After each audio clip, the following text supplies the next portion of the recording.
20 years of excellence in cancer care. Mahatma Gandhi Cancer Hospital and Research Institute, Visakhapatnam.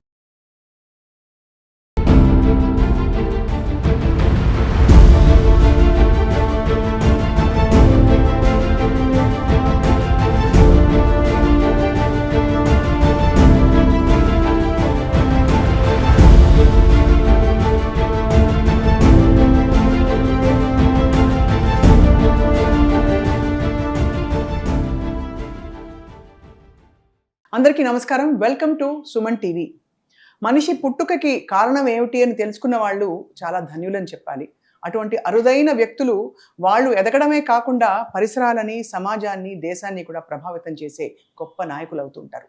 అటువంటి వ్యక్తుల్లో మనకి స్ఫూర్తి ప్రదాత, అసలు మాటల్లో వర్ణించలేని గొప్పదనాన్ని ప్రతి సందర్భంలో చాటి చెప్పిన వ్యక్తిత్వం, మానవీయ దృక్పథం ఉండే నాయకుడు ఎవరు అంటే శ్రీ ఎం వెంకయ్యనాయుడు గారు.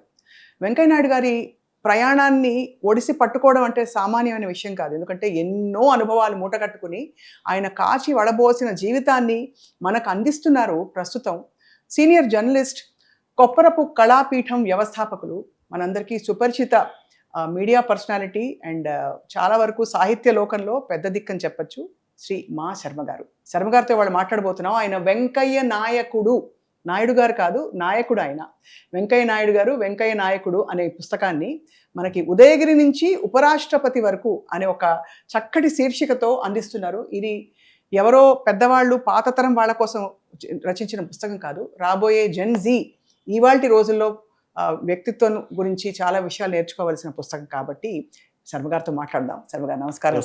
ఫస్ట్ ఆఫ్ ఆల్ సార్, మీకు అభినందనలు. ఇంత ఓపికగా చాలా కళ్ళకింపుగా ఉండే విధంగా ఈ పుస్తకాన్ని మీరు రూపుదిద్దారు. సో అసలు వెంకయ్య నాయుడు గారికి చాలా మంది పరిచయం ఉండుంటారు. మీతో వారి అనుబంధం అంటే ఈ పుస్తకం మీరు రాయాలనే సంకల్పం వారికి రావడం వెనక? ఈ పుస్తకం కళ్ళకింపుతో పాటు చదివితే మనసుకు కూడా ఇంపుగా ఉంటుంది. వెంకయ్య నాయుడు గారు దాదాపు 30 ఏళ్ల నుంచి నాకు బాగా పరిచయము. ఒక జర్నలిస్ట్గా అనేకసార్లు ఆయన ప్రెస్ మీట్లో పాల్గొన్నాను. అనేకసార్లు ఆయన ఇంటర్వ్యూస్ చేశాను. ఆయన ఢిల్లీలో ఉన్నా, ఢిల్లీ నుంచి ఇక్కడికి వచ్చినా, విశాఖపట్నం వచ్చినా, ఇక్కడికి వచ్చినా కలవటం ఉంది. తర్వాత ఈ రిటైర్ అయిన తర్వాత కాస్త వెసులుబాటు ఉంది కాబట్టి ఆయనకి కొంచెం ఎక్కువసార్లు కలవటం, కొంచెం ఇంటరాక్ట్ అవ్వటం అనేది మనకి 4 ఏళ్ళు మనకు కాస్త వెసులుబాటు దొరికింది వారికి కలవటానికి, మనతో మాట్లాడటానికి. ఈ సందర్భంలో ఒక తెలుగువాడు, ముఖ్యంగా చెప్పాలంటే ఒక 40 ఏళ్ల తెలుగువారి రాజకీయ చరిత్రను గమనిస్తే జాతీయ స్థాయిలో తెలుగువారికి గొప్ప ఖ్యాతిని తీసుకొచ్చిన వాళ్ళు 3 ప్రధానంగా చెప్పుకోవాలి. కులాలకి, మతాలకి, ప్రాంతాలకి, రాజకీయాలకు, పార్టీలకు అతీతంగా మనం ఆలోచిస్తూ 3 గొప్పవాళ్ళు గొప్ప ఖ్యాతి తెచ్చారు తెలుగు వాళ్ళకి జాతీయ స్థాయిలో. మొట్టమొదటి వారు పివి నరసింహారావు గారు, వాస్తవం. రెండో వారు ఎన్టీ రామారావు గారు, మూడో వారు వెంకయ్య నాయుడు గారు. వెంకయ్య నాయకుడు గారు అన్నాను, వెంకయ్య నాయుడు గారు అన్నాను. అంతే. అంటే వాళ్ళ పివి నరసింహారావు గారు ఇది జీనియస్, స్టేట్స్మెన్, సాహిత్యవేత్త. ఎన్టీఆర్ స్వయంగా మహాకళాకారుడు. వెంకయ్య నాయుడు గారు స్వయంగా ఆయన కళాకారుడు కాకపోయినా, కవి, సాహిత్యవేత్త కాకపోయినా ఆయనలో అన్ని రసాలు ఉన్నాయి.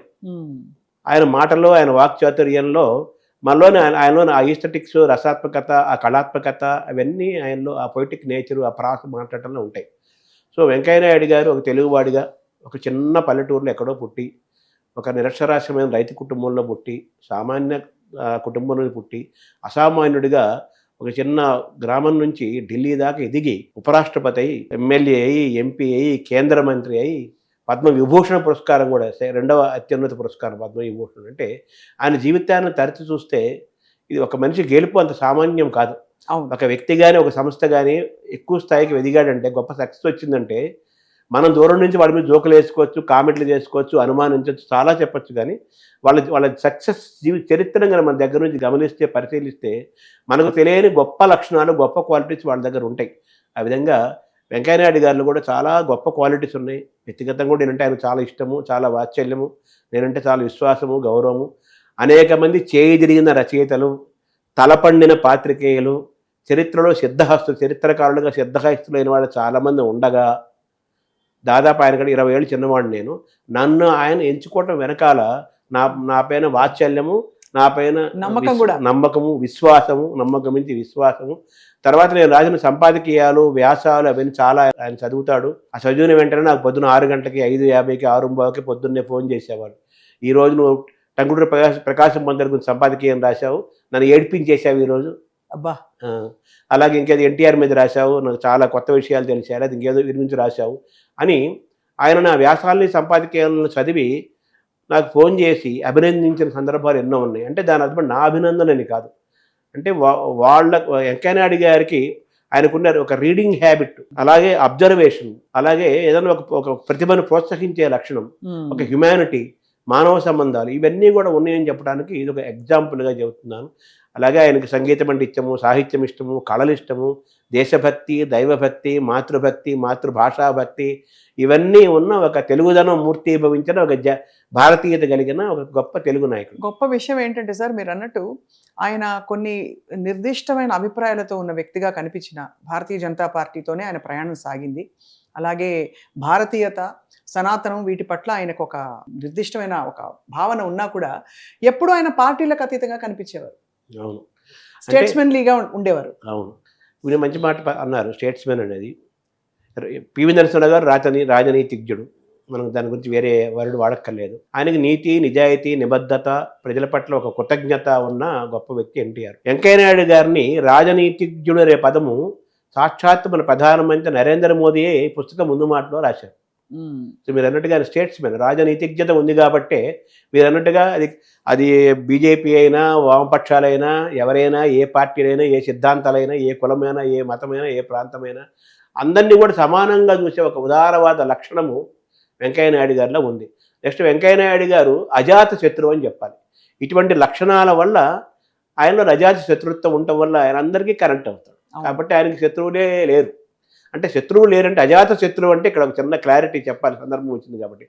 అజాత శత్రువు అంటే ధర్మరాజును కూడా అజాత శత్రువు అంటారు. శత్రువులు లేకుండా మన పట్ల అసూయ పడకుండా, మన మీద అహంకార పడకుండా, మన మీద కోపపడకుండా ఈ ప్రపంచంలో ఏ మనిషి జీవితం ముగియదు. అజాత శత్రువు అంటే శత్రువులు లేనని వారు కాదు అర్థం. వాళ్ళల్లో పుట్టుకతోనే వారికి శత్రుత్వ భావన లేకపోవటమే అజాత శత్రుత్వం. ఎవరి మీద మనకు వ్యతిరేకత, శత్రుత్వం లేకపోవటమే దాన్ని అజాత శత్రుత్వం అంటారు. ఆ అజాత శత్రుత్వం కలిగిన వాడే అజాత శత్రువు. అలా వెంకయ్యనాయుడు గారు అజాత శత్రువు కాబట్టి అందరూ ఎంతో బాగుంటారు. చాలా గొప్పగా రాసిన అనేక అంశాలలో సార్ వారు జైలు జీవితాన్ని చూశారు కదా, అంటే చూసిన సందర్భం ఆ టైంలో, ఎందుకంటే అటువంటి ఒక వాతావరణంలో మన వ్యక్తిత్వము, మన భావాలన్నీ మారుతాయి, బాగా ఏమంటారు స్ట్రాంగ్ అయిపోతామంటారు. కష్టం వచ్చినప్పుడు రాటు తేలుతాం.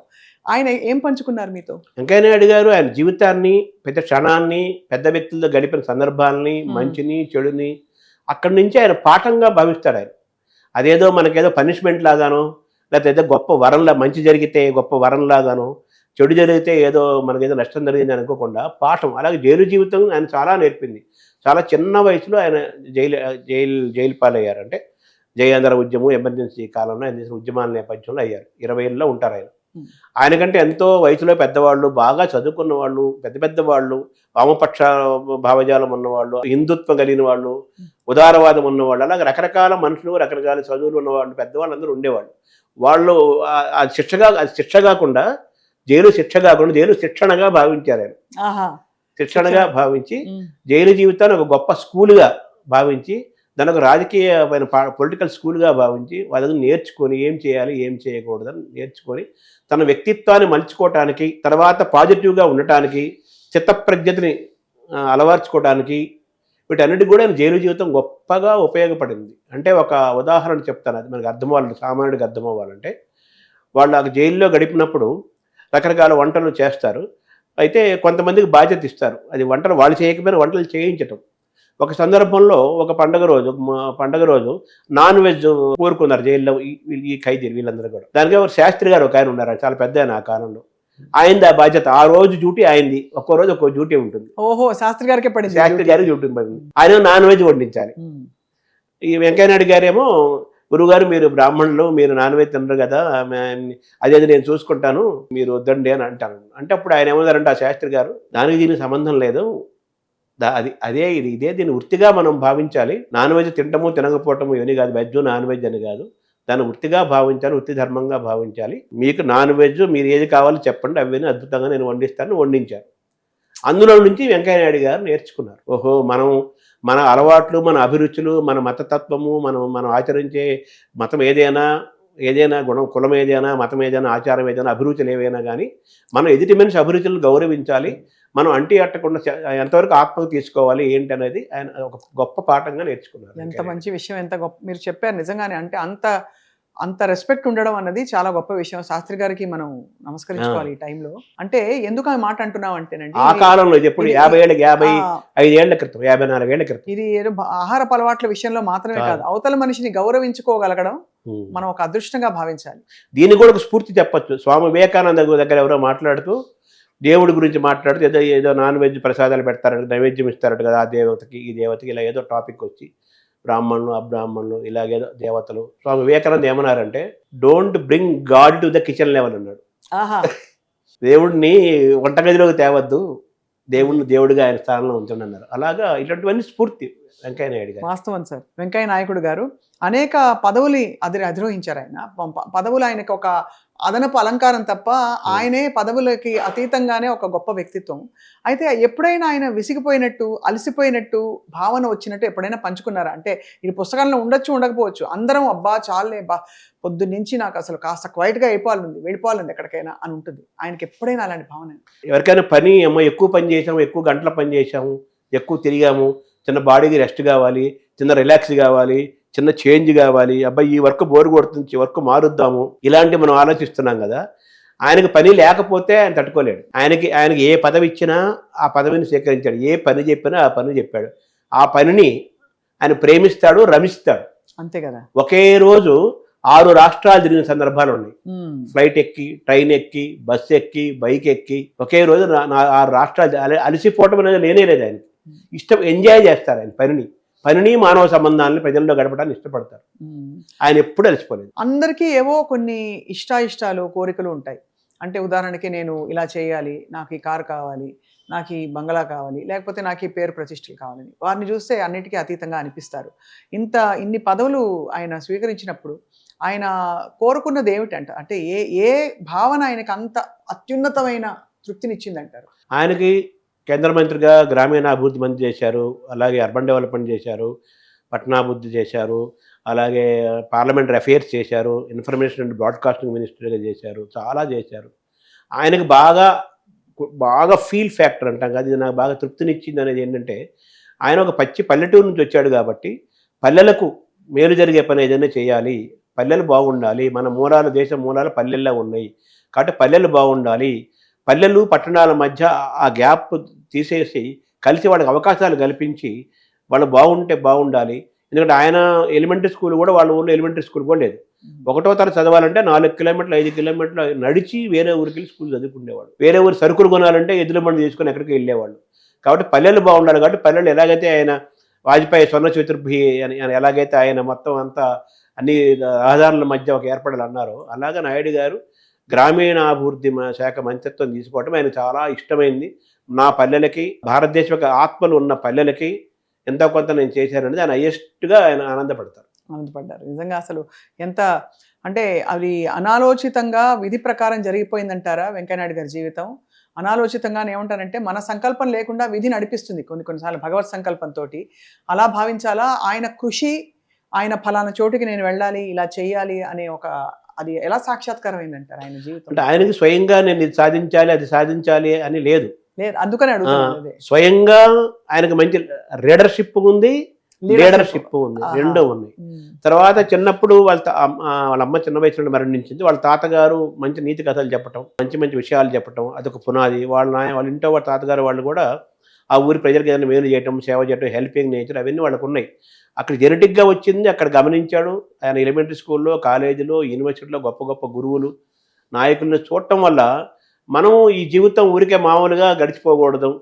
మనం ఈ భూమిపై వచ్చినందుకు మన జన్మ సార్థకత అవ్వాలి, సక్సెస్ఫుల్ అవ్వాలి అని ఒక ఫీల్ ఫ్యాక్టర్ నాయుడు గారు. ఆ ఫీల్ ఫ్యాక్టర్ తోటి ఆయన కృషి చేశారు.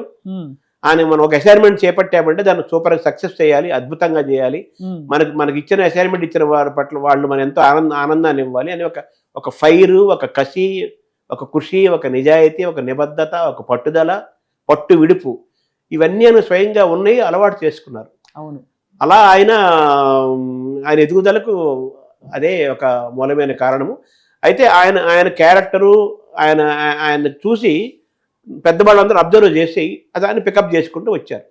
అది. ఫస్ట్ 1967లో లోకల్గా నెల్లూరులో జరిగిన ఒక ఎన్నికలప్పుడు ఆయనకు 17, 18 ఏళ్ళు ఉంటాయి. అక్కడ అన్నదాత మాధవరావు గారు అని ఆయన నిల్చుంటే ఎలక్షన్లో నిల్చుంటే వెంకయ్యనాయుడు గారు ఆయన చాలా వర్క్ చేసి హెల్ప్ చేసి పెట్టారు. ఆయన ఇప్పుడు బ్రహ్మాండంగా సక్సెస్ అయ్యారు. ఆ సక్సెస్లో ఈ ఒక 17 ఏళ్ల వెంకయ్యనాయుడు గారి పాత్ర కూడా ఉంది. అవన్నీ ఆర్ఎస్ఎస్ వాళ్ళు పెద్ద నాయకుడు వస్తే ఆ సభల ఏర్పాట్లకి బ్రహ్మాండంగా వర్క్ చేశాడు. అలా ఆర్ఎస్ఎస్ పెద్దల దృష్టిలో పడ్డాడు. అలా వాజ్పేయి గారు ఎందుకో నెల్లూరు ప్రసంగాలు ఉపన్యాసాలకు వస్తే దానికి బ్రహ్మాండంగా ఒక కార్యకర్తలా వర్క్ చేసి వాజ్పేయి గారు ఆర్ఎస్ఎస్ పెద్దల మన్ననలు పొందాడు. అంటే ఏదైనా అసైన్మెంట్ మనకి ఇస్తే అద్భుతంగా చేసి పెద్ద వాళ్ళందరూ దృష్టిలో పడి ఇలా ఇతను పికప్ చేద్దాం, ఇతను మంచి క్వాలిటీస్ ఉన్నాయి, ప్రత్యేకతలు ఉన్నాయి గమనించి అలా వాళ్ళని పికప్ చేసుకుంటూ వెళ్ళారు. దాన్ని అద్భుతంగా ఆయన మలుచుకుంటూ వెళ్ళిపోయాడు. అలా అది ఆయన పెద్దల సంకల్పము, దైవ సంకల్పము, ఆయన స్వయం కృషి, ఆయన ఆలోచన విధానము, ఆయన జీన్స్ అన్నీ కలిపి వెంకయ్య నాయుడు గారిని నాయకుడిని చేశాయి, మహానాయకుడిని చేశాయి. భలే గమనించారు శర్మ గారు మీరు. నిజంగా అసలు మీరు ఏ విధంగా ఆయన అంటే వివరాలను సేకరించేవారు? అంటే ఆయనతో రోజు తరచుగా కలుస్తూ ఆయన అనుభవాలు తెలుసుకుని ఏవి పెట్టాలి, ఏవి పెట్టకూడదు, ఇందులో వేటికి ఎక్కువ పెద్ద స్థానం కల్పించాలని. ఎందుకంటే ఇది మామూలు విషయం కాదు ఇంత పుస్తకం రాయడం అంటే. అంటే మామూలుగా ఈ పుస్తక చరిత్ర అనేది వ్యక్తుల గురించి రాసినప్పుడు, నాయకుల గురించి రాసినప్పుడు 3 రకాలుగా మనం చెప్పుకోవచ్చు. ఒకటి ఆత్మకథ, వాళ్ళు స్వయంగా రాసుకోవడం. 2 బయోగ్రఫీ, జీవిత చరిత్ర. ఇంకొకటి ఎనలిటికల్గా వాళ్ళ హిస్టరీని రికార్డ్ చేయటం, రిజిస్టర్ చేయటం. ఇది ఏంటంటే యాక్చువల్గా ఆయన ఆత్మకథ రాయమని నేను చెప్పాను. చాలామంది అడిగారు ఆయన, మొత్తం రాయని చాలా బోల్డ్ విషయాలు కదా ఆయన రికార్డ్ అవ్వాలంటే. ఆయనకు ఆత్మకథ రాస్తే కొన్ని నిజాలు చెప్పాల్సి వస్తుంది, ఇవన్నీ ఉంటాయి, కొన్ని ఇబ్బందులు ఉంటాయి, ఎందుకులే మనకని చెప్పేసి ఆయన ఆత్మకథ రాయడం. అలాగే ఏదో గెలుపు వచ్చింది ఆయనకి. అద్భుతంగా నేను గెలిచానని చెప్పుకుంటే అదేదో సెల్ఫ్ ఇదిలాగా ఉంటుంది కదా, అది ఇబ్బందే. లేకపోతే కొన్ని తెర వెనుక అంశాలు ఉంటాయి, కొన్ని ఇబ్బందికరమైన అంశాలు ఉంటాయి, కొన్ని చెప్తే వేరే వాళ్ళు ఇబ్బంది పడతారు, ఇలాంటివన్నీ ఉంటాయి, ఎందుకులే మనకని చెప్పి ఆయన ఆత్మకథ రాయటానికి ఆయన లేకుండా.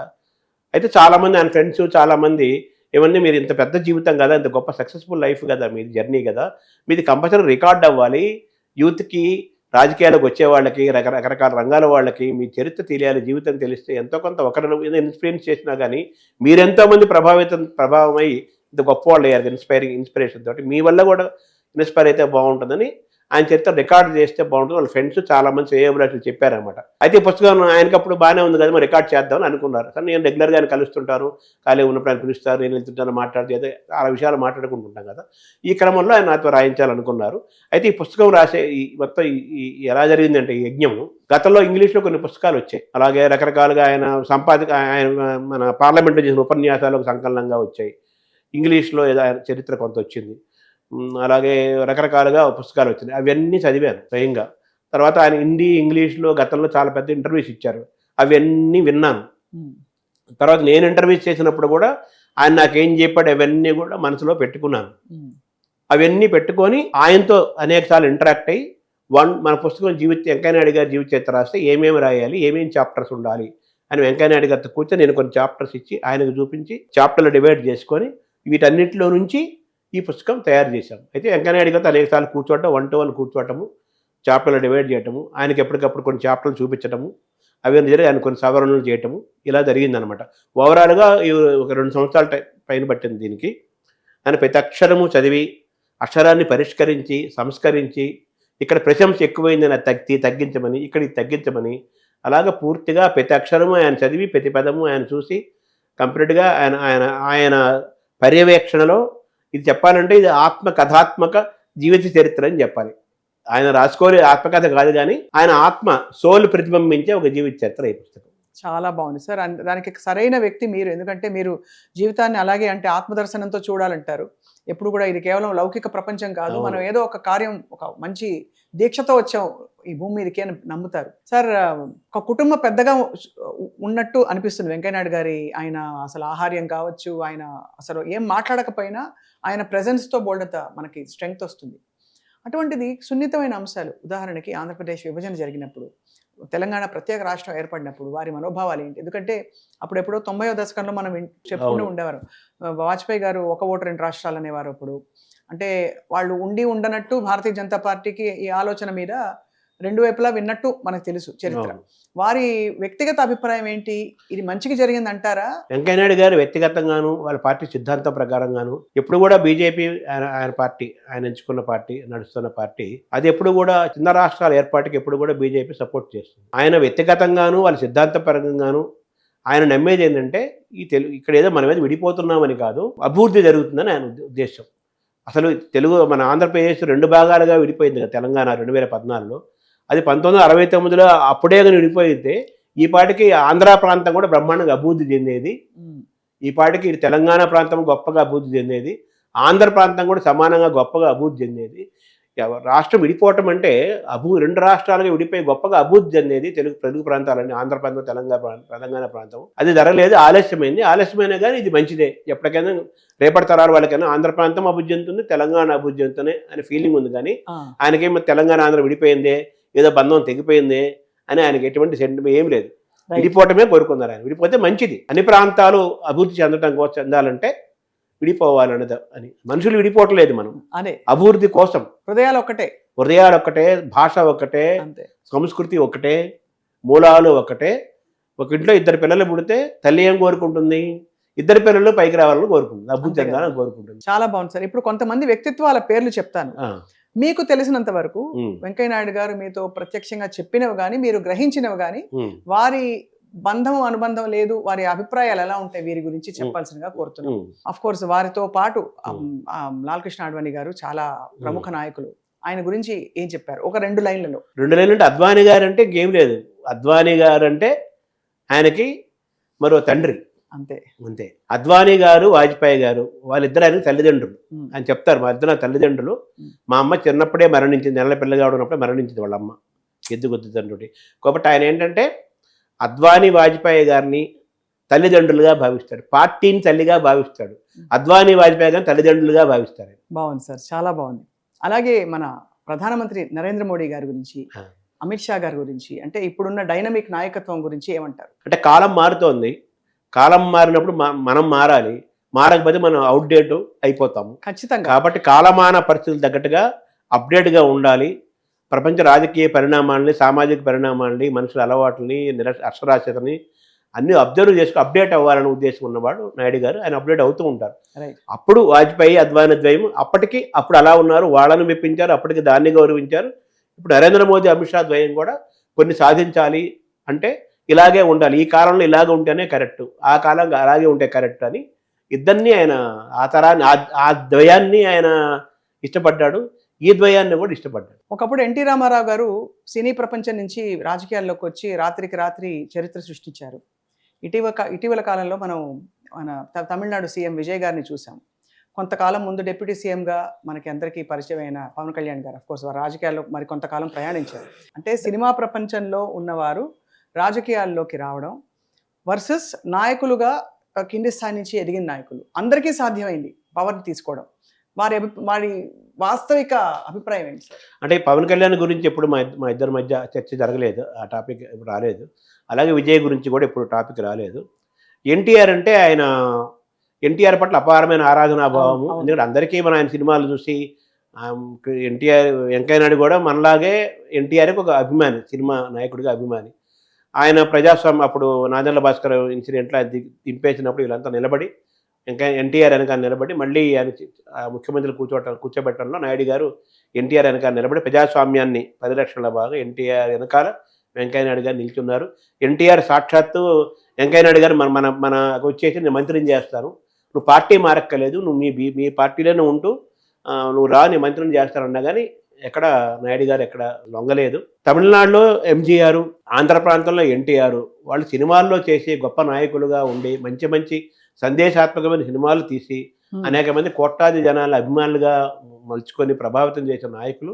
వాళ్ళకి ప్రజల పట్ల ఒక కృతజ్ఞత, ఏదో చేయాలన్న తపన ఉన్న నాయకులు, వాళ్ళు అవినీతి లేని వాళ్ళు, నిస్వార్థమైన నాయకులు అనే ఒక అభిప్రాయం ఎన్టీఆర్ పట్ల ఆయనకి బలంగా ఉంటుంది వెంకయ్యనాయుడు గారికి. అఫ్ కోర్స్ వీటన్నిటితో పాటు ఈ రడక్క మానలేకపోతున్నాను, ఆయన తెలుగువారే ఉండి భోజన ప్రియులు అంటారు.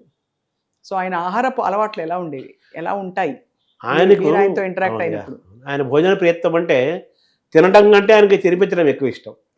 అది అందులో నెల్లూరు వంటకాలు, నెల్లూరు వంటకాలు. ఆయన తెలుగుదనం ఇష్టం, తెలుగు పచ్చళ్ళు ఇష్టం, తెలుగు పంచె ఇష్టం, తెలుగు పల్లెలు ఇష్టం, తెలుగుదనం ఇష్టం. అలాగే హాయిగా నెల్లూరు వంటకాలు, వెజిటేరియన్ అయితే వెజిటేరియన్, నాన్ వెజ్ అయితే నాన్ వెజ్. ఏమేం కావాలంటే అవన్నీ నాన్ వెజ్ వాళ్ళకి నాన్ వెజ్, వెజ్ వాళ్ళకి బ్రహ్మాండంగా వండించేవాళ్ళు. ఆయన ఆయన తినటంతో ఆయన ఆయన ఆస్వాదించేవాడు. ఎదుటి మనిషి వాళ్ళు ఆస్వాదిస్తుంటే ఇంకా ఎక్కువ ఆస్వాదించేవాడు. ఆయన సంక్రాంతికి, ఉగాదికి ఢిల్లీలో పండగలు చేసేవాడు. అద్వానీ గారు, వాజ్పేయి గారు, పెద్ద పెద్ద నాయకులు అందరూ వచ్చేవాళ్ళు, జర్నలిస్టులు వచ్చేవాళ్ళు. కేవలం వెంకయ్య నాయుడు గారు ఈరోజు మనల్ని పిలిచారంటే, ఈరోజు ఏ నెల్లూరు చేపల పులుసు తింటామో, లేకపోతే ఏ చింతకాయ పచ్చడి తింటామో, ఏ చింత చిగురు పప్పు తింటామో, ఏ ఊరు మిరపకాయ తింటామో, అబ్బో, ఏ మజ్జిగ పులుసు తింటామో, భోజనం వేళ మీరు చాలా చెప్తున్నారు శర్మ గారు. ఇటువంటి ఆకర్షణ కలగజేసేవారు నాయుడు గారు. అంతే. సో ఆయన భోజన ప్రియత్వము, ఆయన అనుభవించడము, తెలుగు ఆహారాన్ని అనుభవించడము, 10 మందికి తెలుగు ఆహారం యొక్క రుచిని కూడా అనుభవింపజేసి, ఆస్వాదింపజేసి, తద్వారా తాను ఆస్వాదించడం అనేది నాయుడు గారికి చాలా ఇష్టము. అదే ఆయన యొక్క భోజన ప్రియత్వం. చాలా బాగుంది. అయితే అంటే వారి పెద్దరికం అలా కనిపించిపోతుంది, కలుపుకుపోయే విధానంలో చూడగానే. కావచ్చు. అది శర్మ గారు, మీరు ఈ పుస్తకం రాయడం మీ జీవితాన్ని, మీ వ్యక్తిత్వాన్ని ఎలా ప్రభావితం చేసింది? అంటే ఇప్పుడు ఒక రాజకీయ నాయకుడి గురించి పుస్తకం రాయటం అంటే అది ఒక రకమైన ఛాలెంజ్. ఎలా ప్రస్తుతం కాలమాన పరిస్థితులు ఎలా ఉన్నాయి, సోషల్ మీడియా రకరకాల వాతావరణంలో వెంకయ్య నాయుడు గారు, శర్మ గారు ఎందుకు రాశారు పుస్తకం? ఇప్పుడు ఆయన పార్టీలో కూడా ఆయన అభిమానించే వాళ్ళు ఉంటారు, అవును, ఇష్టం కూడా కొంతమంది ఉంటారు. అది వేరు, ఆయన జాతి శత్రువే. దాన్ని మీరు చెప్పే కదా, వాళ్ళకి అసూయలు ఉంటాయి, చాలా ఉంటాయి.